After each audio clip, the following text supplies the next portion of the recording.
Welcome to my madness, ladies and gentlemen. Today we're going to be taking a look at this DC Direct Brightest Day Aquaman. Now, I have not picked up any of the figures in this Brightest Day line. They did several waves of these figures. I had seen them before. Honestly, I just kind of passed them by. I didn't really give them much thought. However, I don't know what it was about this. He just really stood out to me when I went in my local toy shop the other day. And I don't know, I think it was just the sculpt and the shine on his armor there that really popped. And I was like, you know what? I haven't picked up any of these figures yet. I'd kind of like to pick one up and try it. And this one really stood out to me. And I will go into price later, but it didn't hurt that this thing actually was a really good price as well.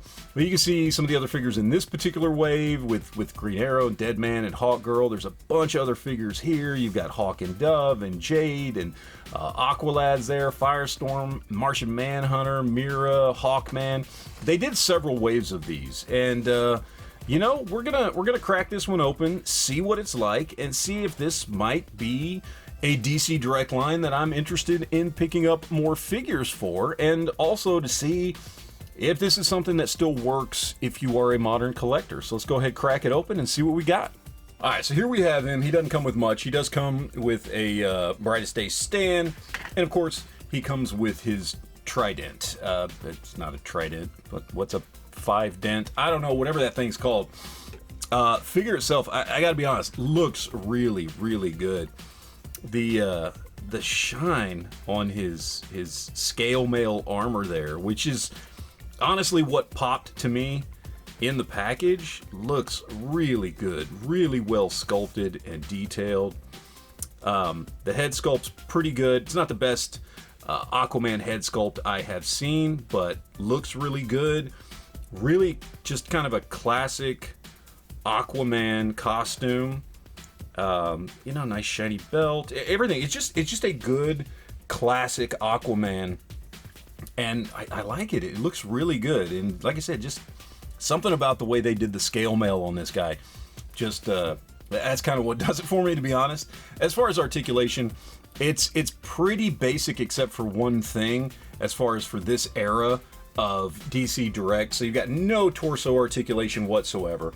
You've just got back and forth on the legs and single jointed knees and single jointed arms. You do have bicep swivels and arms that come up to there. Head is on a ball joint and gets some decent tilt, but he can't look up and he only looks down that far. Obviously, you got the rotation, and then they added calf swivels to this guy, which DC Direct doesn't do very often.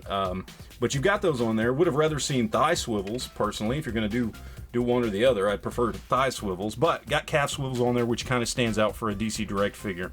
So all in all, I mean, me being me and you know, caring more about sculpt and deco and paint than I do articulation, and already being a fan of DC Direct stuff for my display purposes, I like it a lot. Limited articulation, but I mean, it pops. I mean, this Aquaman pops on the shelf. I like it quite a bit. So anyway, we're going to go ahead and do some comparisons to other stuff, see how this dude would stack up in your 6-inch scale DC collection. All right, so for a quick comparison of other Aquaman figures that I have, we've got the DC Icons Aquaman, and then we've got the DC UC Aquaman. They're all very different scales. We got true 6-inch, and 6 1/4-ish here, and then this guy's probably about 6.5 inches tall.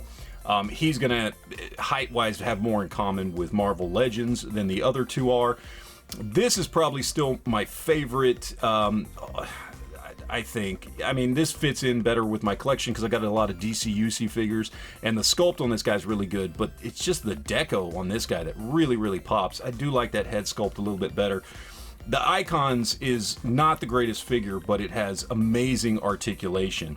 But this kind of gives you an idea of, you know, if you've got Icons figures, if you've got DC UC figures, you know, this tells you where this guy fits in for that.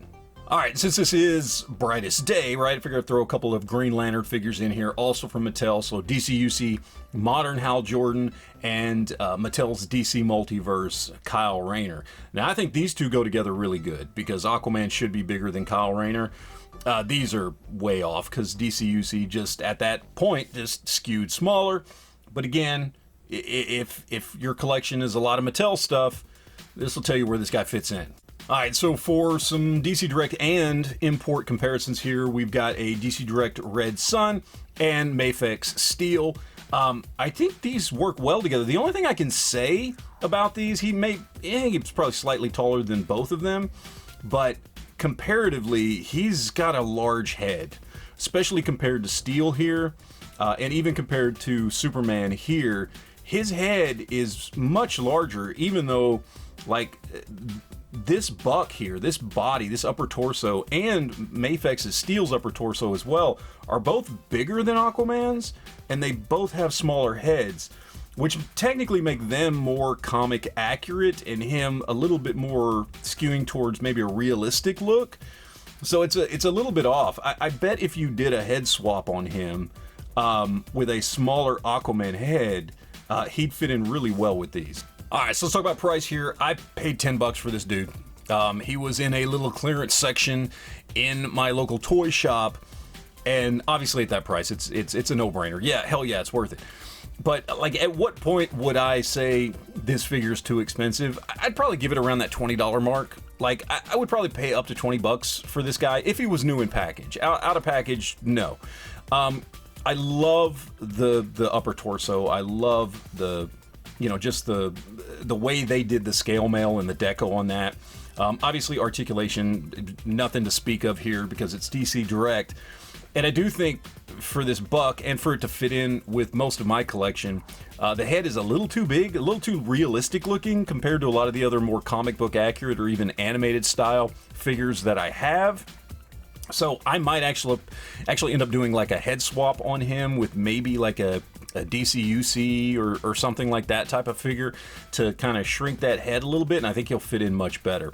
So I'm happy with him for the $10 I paid, and I'll probably tweak him just a little bit.